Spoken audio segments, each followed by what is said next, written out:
Okay, so we are in Galatians. We're going to take a look at chapter 2 tonight.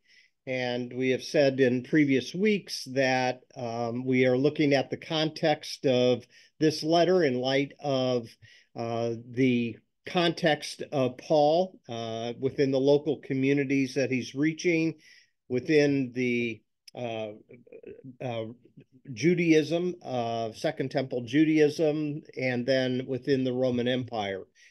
So we said that we have some choices to make when we look at the book of Galatians. Is it early? Is it one of the first books that is written?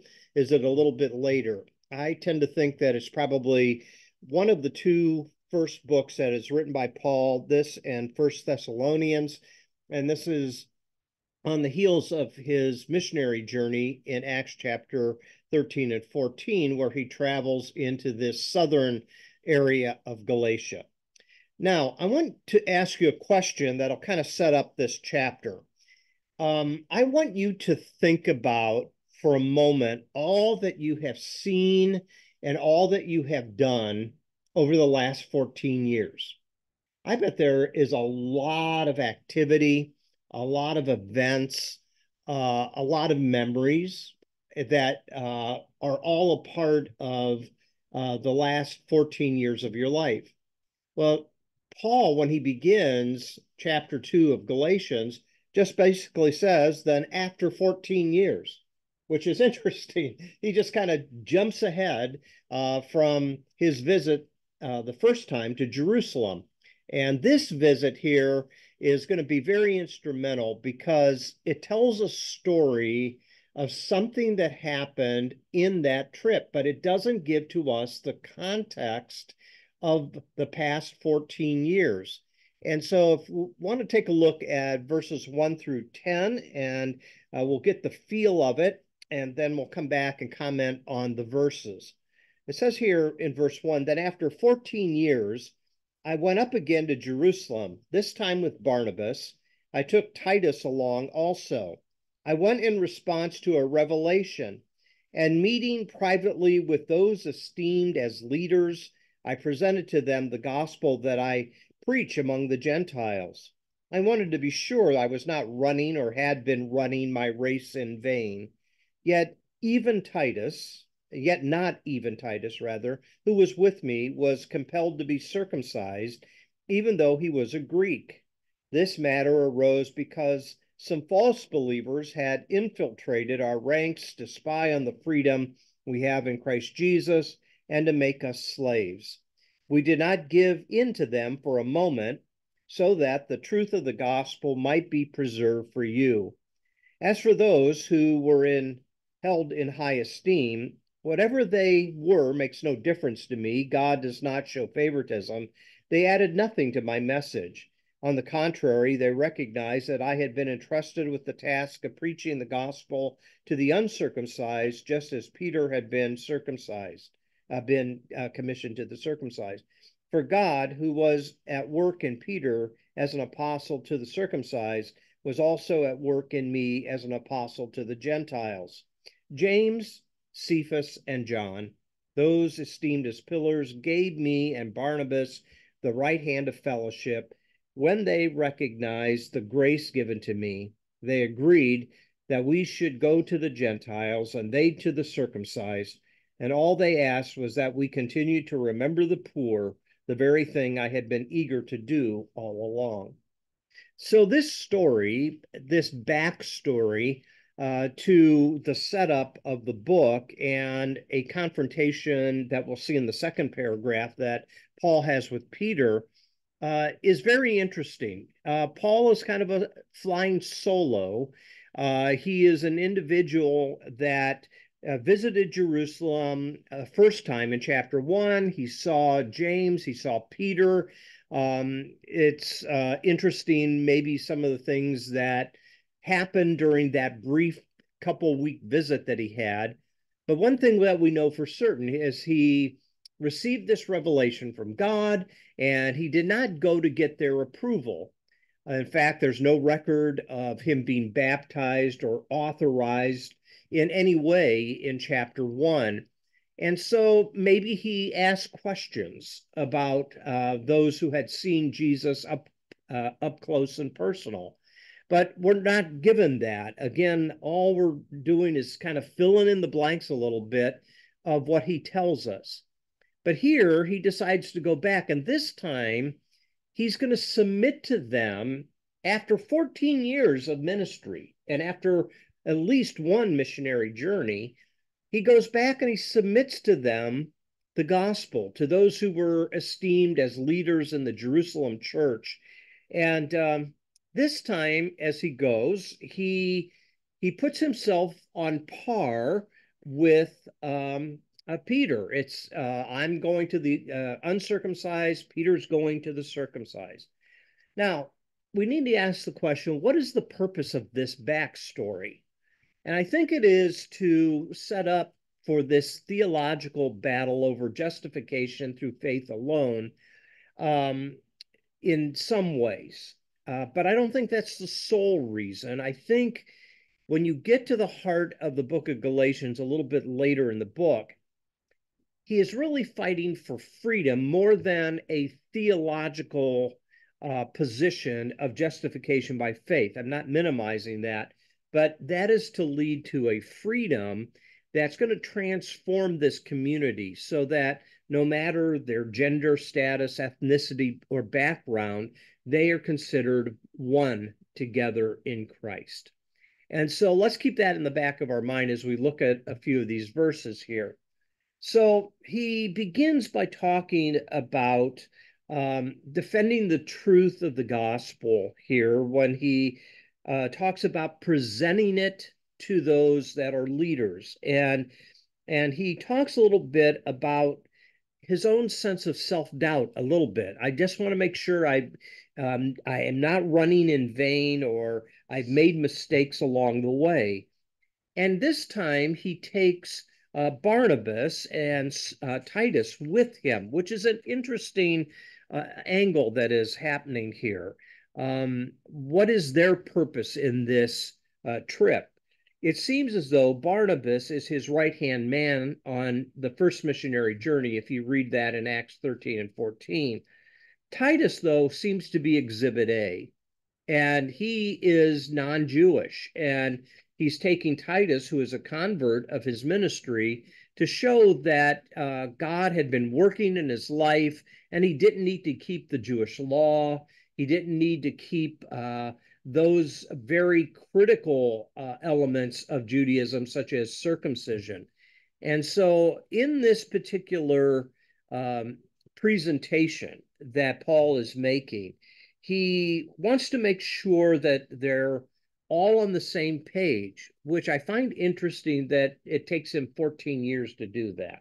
But nonetheless, he is going in a sense of humility here. I want to make sure I am not running in vain. And yet, at the same time, you'll notice in verse 4 that there's these that he calls false believers. Who are infiltrating our ranks to spy on our freedom.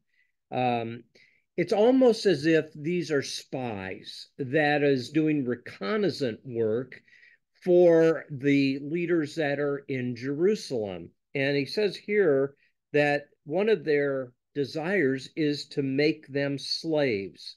And he's going to resist it. He's not going to give in to it. But let's talk about the two people with him for a moment. So when you look in the book of Acts, Barnabas is seen as an equal partner. In fact, his name comes first in the Barnabas and Paul equation when the story is being told. He is a very important figure in the book of Acts, and he is a colleague of Paul, and he is Jewish. He is from the tribe of Levi. He is from the island of Cyprus, which makes sense why they made that stop on that first missionary journey. Somehow he makes his way to Jerusalem, and he is an individual that had become a believer in Christ, and eventually he's going to make his way north up to Antioch, where this church is going to be the sending church for Paul and Barnabas into areas of Gentile population. What's most important about him, I think, is his generosity. We find in the book of Acts, he's an individual that sold a field and gave that money to the apostles to help those who are poor. And here in this paragraph, as we see, that's the one thing that these leaders wanted to do was have Paul and Barnabas continue to remember the poor, and they were all on board with that. You can see why his name became kind of a signal. His name or nickname means son of encouragement, and he's an individual that receives the right arm of fellowship with those that are in the Jerusalem church. Now, this is the only time Paul mentions Barnabas, though, in the book of Galatians, which is interesting because Acts makes a big deal about their partnership. But here, it's almost as if the story about Barnabas is being told that even the most faithful partners can be subject to make mistakes, because Barnabas doesn't look good in the second paragraph of chapter 2 in what he does. He's an individual that was faithful to Paul, but when Barnabas wanted to take along John Mark on another missionary endeavor, Barnabas and Paul have conflict because John Mark is an individual that seems to have a bit of culture shock on a missionary journey that Acts tells us about. And he wanted to go home. There's an element of homesickness, and Paul kind of sees him as not fit for going on another missionary endeavor. But the last time that Barnabas and Paul minister together, they are individuals that had a good partnership, but it kind of falls apart. And so you got to kind of keep that in mind as you look at the book of Galatians as to why Paul writes about Barnabas the way he does. I mean, in Acts, he has flying colors, but here we're going to see that he's an individual that went with Paul to Jerusalem, but the second paragraph will show us that Barnabas succumbs to his own form of prejudice against Gentiles, which is an interesting thing that happens in the ongoing story of Paul and Barnabas. The other individual is Titus. Titus is not Jewish. We know that later he's going to play an important part of Paul's ministry on the island of Crete, as he is a pastor that is being encouraged by this book called Titus.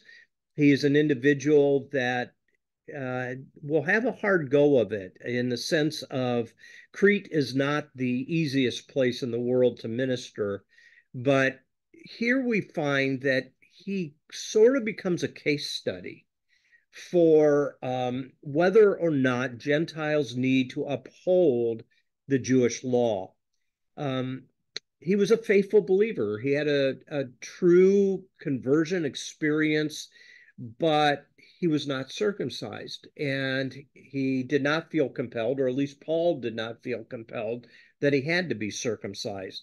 So when he comes to Jerusalem, he tells the esteemed leaders that God has been working in his life, and they go, yeah, that's true. God has been working in his life, and there seems to be no reason to insist upon him being circumcised. Well, that's going to change in the second part of chapter 2. But I think one of the things that Paul is trying to do is substantiate that 14 years of ministry was not in vain, and those that were converts from his ministry were truly believers, and it had no interaction with Jewish law whatsoever. So when you take a look at verses 3 through 5, as I put on the screen here, we don't know exactly the chronological order of when these things happened. But what we do know is that there seems to be an early resistance by Jewish believers. Remember, they are believers too, but somehow they see the need to wed together both faith in Christ and the keeping of the Jewish law. So that's kind of the first 5 verses that we see in the chapter. Are there any thoughts or questions or comments that you have? Now, I want to raise a question as to what might be going on here in the sense of why there is such insistence in the second part of the chapter on having even Gentiles be circumcised. Well, in order to understand kind of maybe the political angle of this for a moment, we have to remember that circumcision is a political hot potato. Remember all the way back when we were talking about Antiochus Epiphanes and the Hellenization of the Jews in exile. You might find this fascinating. I didn't put this in your notes, but the references here are out of 1st and 2nd Maccabees, which is a part of the Apocrypha. So in the effort to Hellenize the Jews, it's interesting that circumcision was forbidden by the Greeks. Okay, so here's the Jews that see circumcision as a mark of the covenant, but the Greeks who had conquered them insisted that circumcision not take place. And it's referenced here in these 2 references, 1st Maccabees 1:60 and 61. Now listen to this. It's pretty brutal.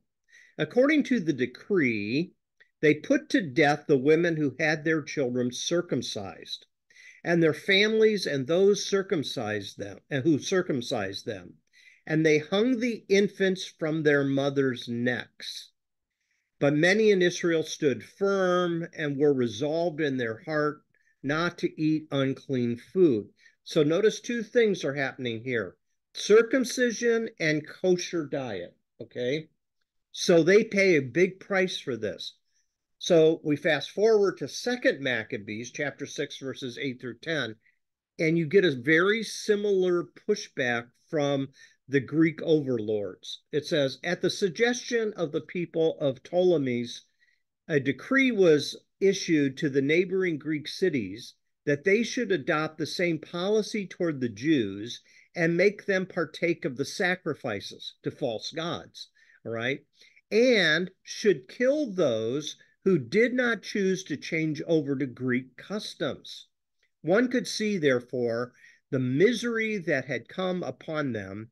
For example, 2 women were brought in for having circumcised their children.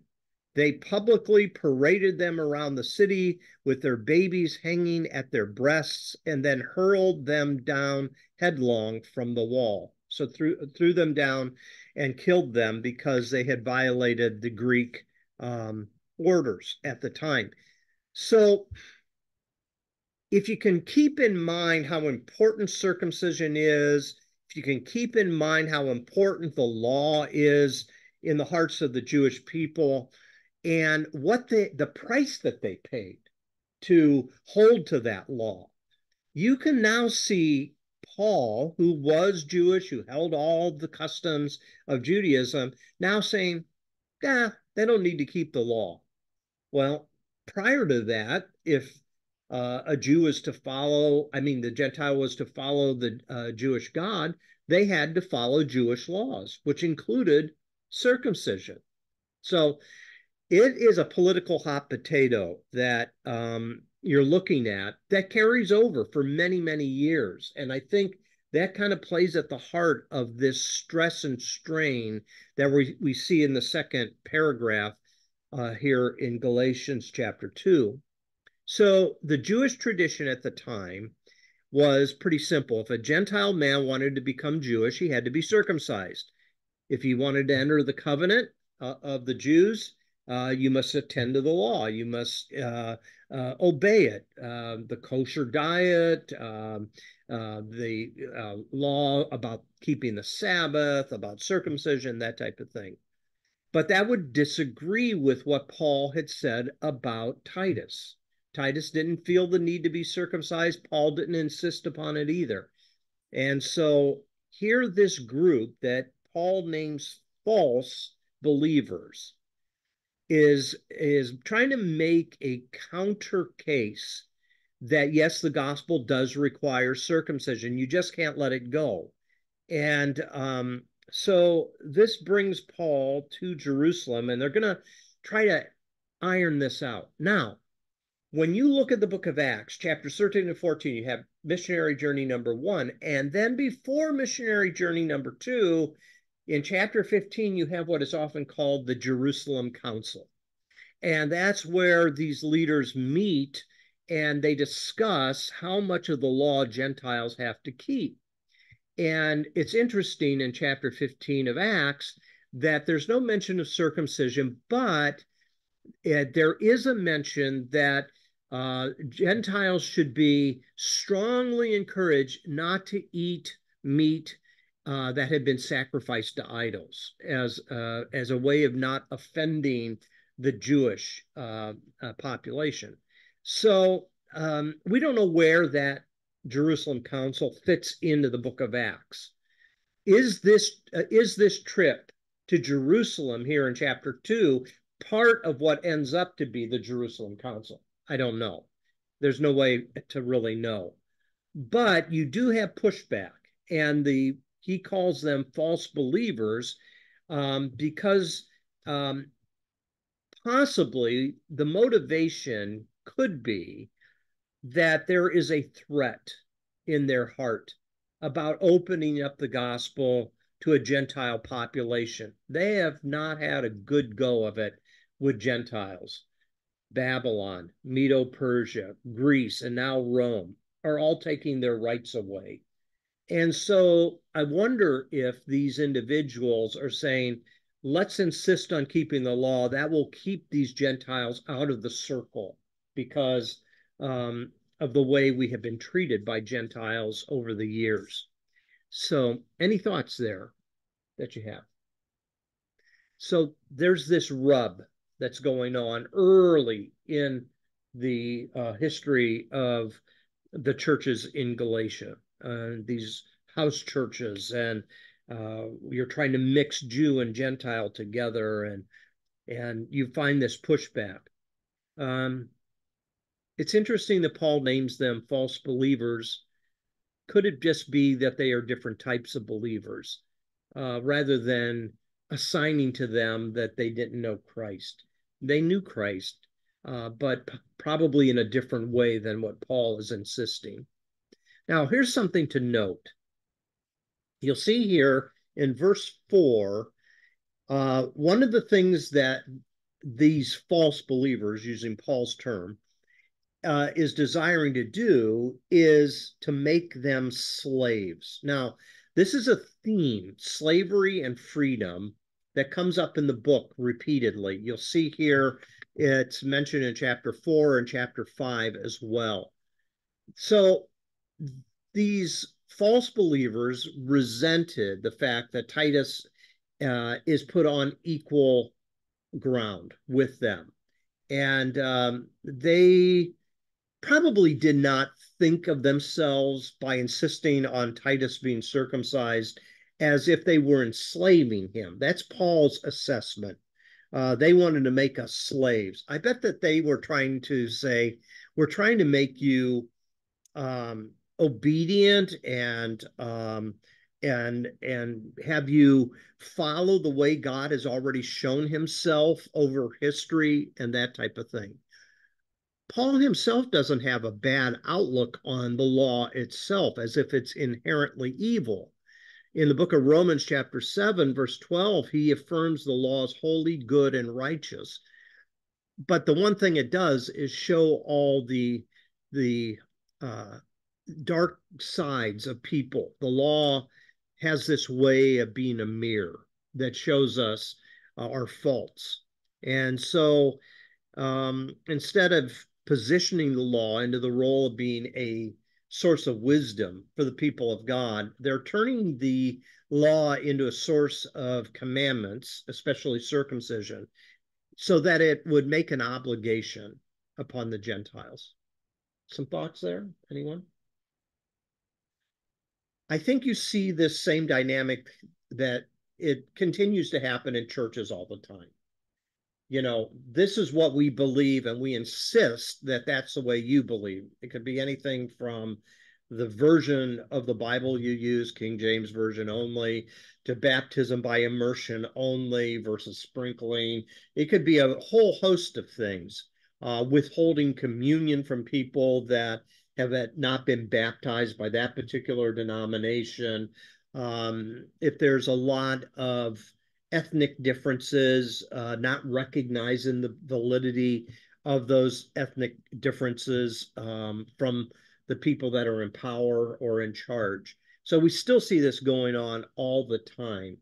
And it's a continued battle that begins very, very early in the history of the church. Some thoughts?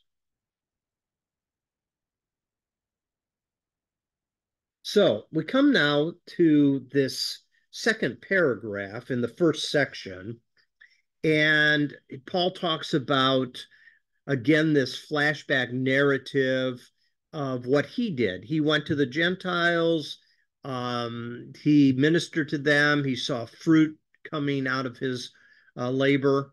And Peter, as the apostle to the Jews, saw, I think, some genuine fruitfulness that was happening in his work as well. But what Paul is saying here in this paragraph is when he met with the leaders initially, they recognized that he had been entrusted with this different audience. And it's interesting that they really didn't try to correct Paul in the moment, that he should insist upon them keeping the law. So there seems to be a universal agreement among the big three, the James and Peter and John and Paul, all have an agreement. Let's go on with the work. Let's see what God is going to do. And then at the end of that paragraph, the only thing that they said was, you know, there's a lot of poor people here. Sure would be nice if in your travels there would be this this extension of help, and Paul was glad to do that. In fact, in several places in his letters, it talks about taking up a collection for the poor to take that back to Jerusalem. So now we come to verses 11 through 21. Notice how everything changes. I mean, talk about flip-flop. It goes south quickly. Verse 11 through the end of the chapter, it says, when Cephas came to Antioch, I opposed him to his face. Well, what happened? Okay, you're in Jerusalem and everything is kosher, and then Peter travels up to Antioch, and all of a sudden they are face to face, and they're in each other's business. It says, when Cephas came to Antioch, I opposed him to his face because he stood condemned. For before certain men came from James, oh boy, James is behind this too. He used to eat with Gentiles, but when they arrived, he began to draw back and separate himself from the Gentiles because he was afraid of those who belonged to the circumcision group. So the false believers and circumcision group seem to be the same people. The other Jews joined him in his hypocrisy, so that by their hypocrisy, even Barnabas was led astray.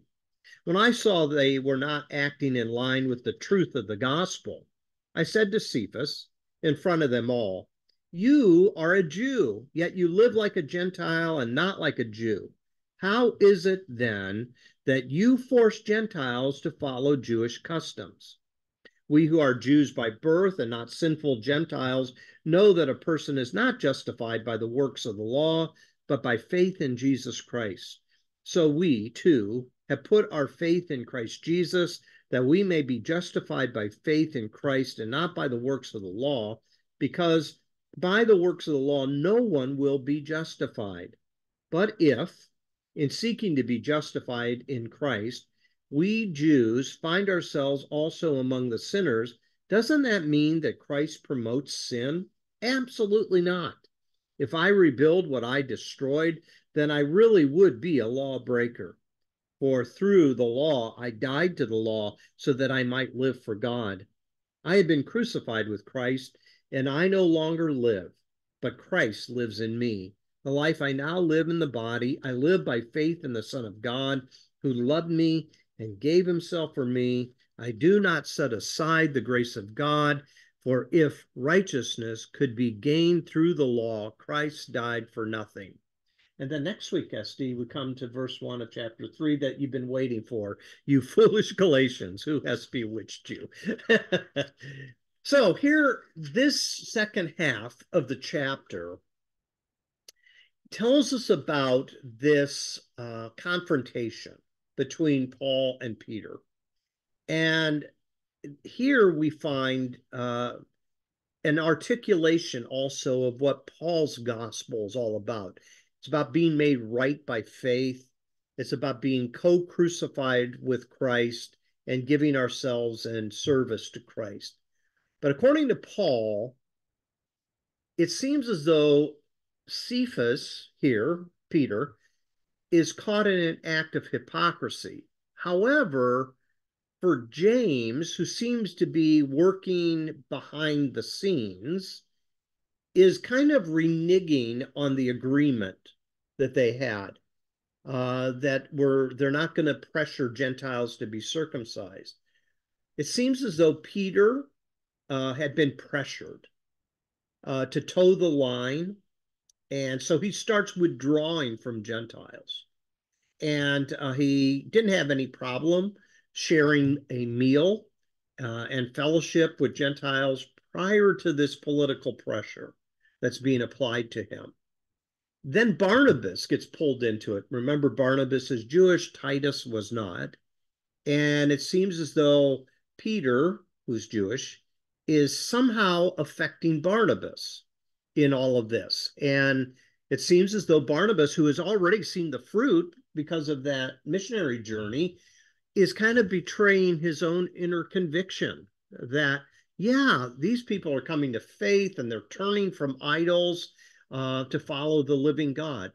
Paul says that dramatically in First Thessalonians, another early letter that they had made an about face. So Barnabas is kind of betraying what he has already seen. And Peter is being politically pressured by James, it seems. So what happens is Peter's hypocrisy is confronted by Paul. And what we find taking place here is kind of a before and after picture of what was happening here. Before, everything was cool. Peter ate with Gentiles. He said yes to all kinds of invitations from both Jews and Gentiles alike. They, you know, they got along. But after this group that seems to have been organized by James, Peter's going to draw back, and it's going to have an impact, not just upon Peter, not just upon Barnabas, but think about all of the other Jewish believers that had come to faith.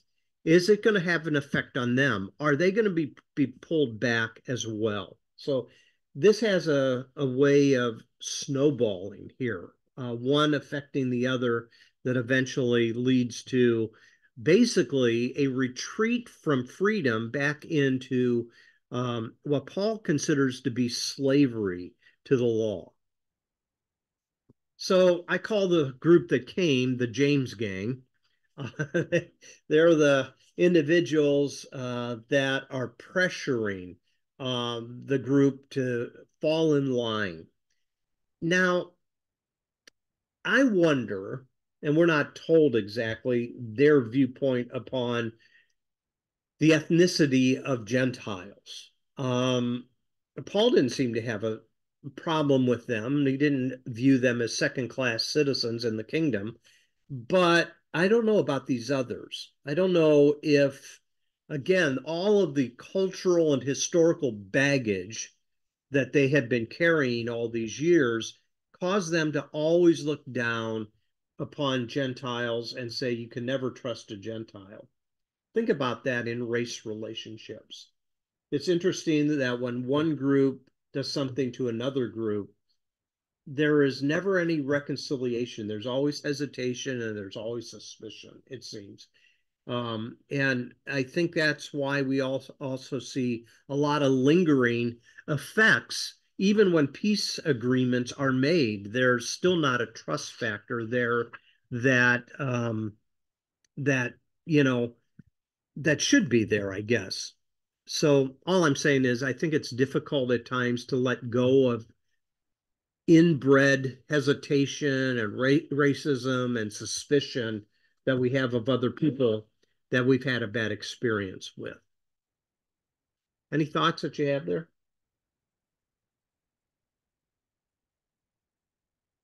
So Paul has an argument in this second paragraph, and the argument kind of goes like this. Peter flip-flopped. He lived like a Gentile, and now he's making Gentiles feel like they needed to be Jewish. Behind it, I think, is a presumed Jewish privilege. That is, both Peter and Paul at one time thought of themselves as being privileged over Gentiles because they knew the God of the Jews. But Paul came to a dramatic realization that all people are equally condemned and equally forgiven. And it doesn't matter whether they're keeping the law or not. Now, the hard part of all of this, I think, is what Paul means when he talks about being justified.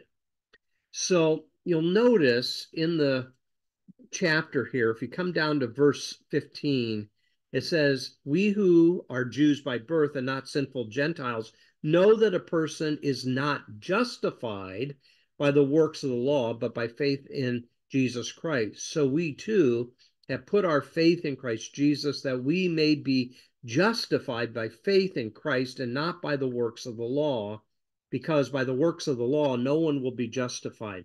You see how many times the word justify pops up in those couple of verses there? So what does Paul have in mind here? Now, most often in evangelical Christianity, the idea of this Greek word here that's translated righteousness is pertaining to how do you stand right before God as the moral judge of the universe. It's this idea that it takes some act on the part of God that will release you from living under condemnation. That's where justification comes in. Justification, most often within Protestant Christianity, is kind of like a forensic declaration. We're pardoned through Christ. He accepts our punishment on the cross, and God doesn't have the ability just to forgive. He's got to have a pound of flesh to be able to forgive. So that's one way of looking at this. Is kind of only looking at it through a legal lens. Now, our Catholic brothers and sisters see justification more as an idea of moral formation. It's how we are made right with God, and it's reflected in the change of character. Now, within Protestant Christianity, a lot of times we call that sanctification. Within Catholic Christianity, justification and sanctification are more closely knit together, okay? We tend to make a distinction between those two as if they're separate things. Quite frankly, the one thing we do know here is what Paul's trying to do when he uses the word justified is to make it clear that it's not done by the works of the law. Now, the question is, what does Paul have in mind when he talks about the works of the law? Is it the entire law, or is it simply the boundary markers of the law, such as circumcision, the dietary restrictions, keeping the Sabbath, or does it include a lot of the other Levitical type of things that are a part of the Mosaic covenant as well? He doesn't elaborate on that. He just uses the phrase, you're not going to be justified by the works of the law, but by faith.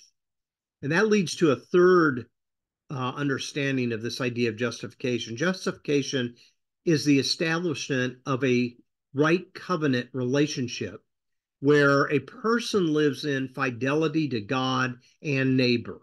In other words, our co-crucifixion with Christ upon the cross is this idea of dying to self so that we can live to God and we can live in love with other people as well.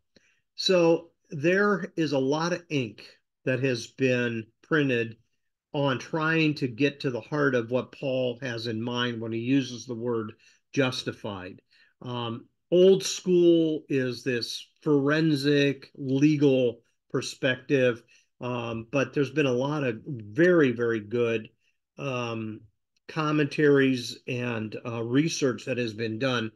Probably no one that is better at it than N.T. Wright, the New Testament scholar.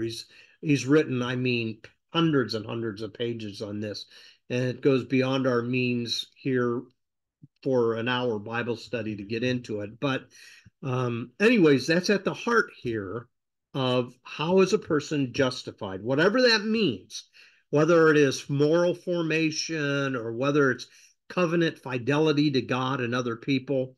We'll just leave it stand the way it is for now. The important point is that the law is not going to achieve that. The law is not going to make that happen. It's going to come about by an internal dynamic that comes through faith, trusting Christ and allowing the Spirit to work within. So I've said a lot over the last couple slides. You have some questions or comments or insights, anything that you want to share?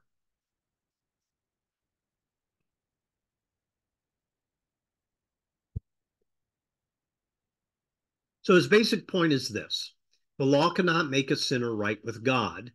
Um, the law actually aggravates the sin nature. That's more of the book of Romans at times, where it talks about the thou shall nots only aggravates the inner nature of human beings who want to do what they're told not to do.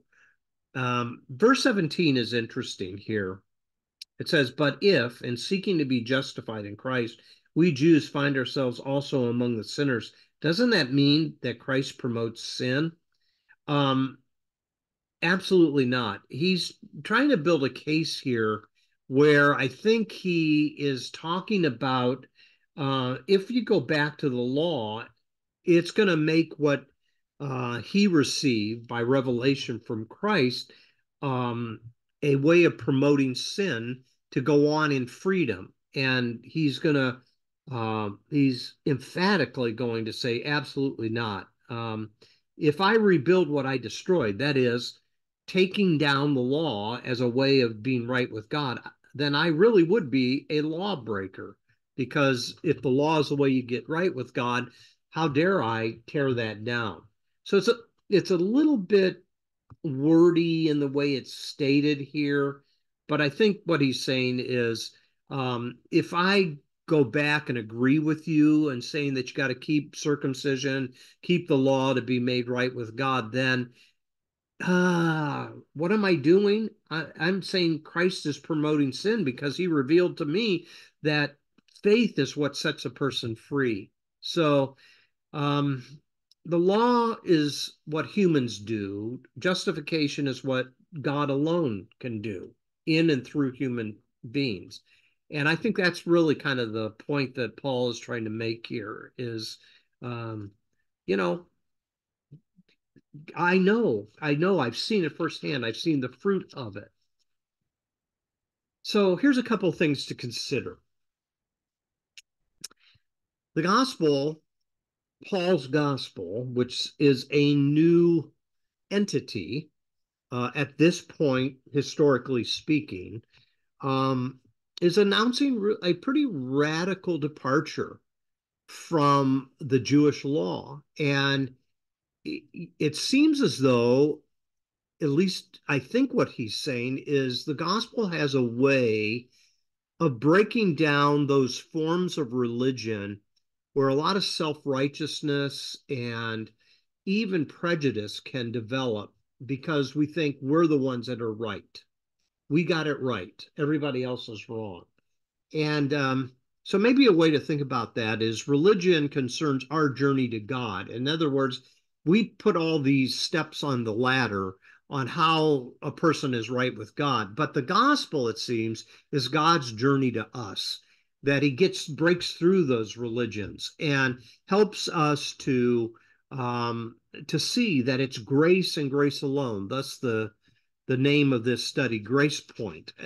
He reaches a point where he gets to our heart and he's able to soften it and break down those resistance that we often do uh,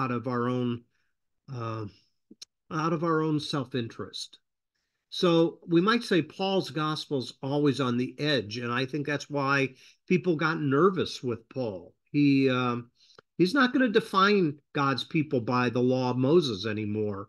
It seems that the old categories of Jew and Gentile are being done away with, and the gospel is this new vision for humanity, where two groups of people radically different can live together in harmony and in love, and to go back and uphold those lines of divisions, as you can see on the screen here, between people is a sense of slavery that Paul is insistent that Christ is not leading us into. He's wanting us to be free.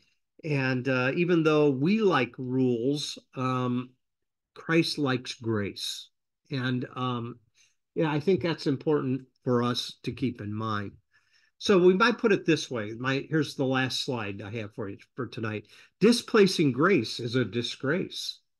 In other words, when we want to cloud everything and not just really consider the gospel as the unmatched, unmerited grace of Christ, then it can become disgraceful because we're going to set up different sets of rules and boundary markers and those type of things. And there's usually a lot of self-interest in that. So the value we place on living the new life Christ made possible for us should match the value Christ placed on securing it for us. And I think that's one part of the cross. So we're on Sunday morning talking about the mystery of the cross. And this is one aspect of the cross, although it's not the only thing. So Christ is giving himself as an act of generosity, as you can see on the screen here. And if we have come to realize that, why would we throw it away? Why would we want to let go of it? So Paul has this hope that the gospel will bring both sides back together. Will it? We'll find out. He will get pretty technical in chapters 3 and 4 of the book. And so we might need to slow down a little bit in chapter 3 and 4 just to see how he's approaching this. But that's what I want to leave with you for tonight. Is there some thoughts that you have, some questions, comments?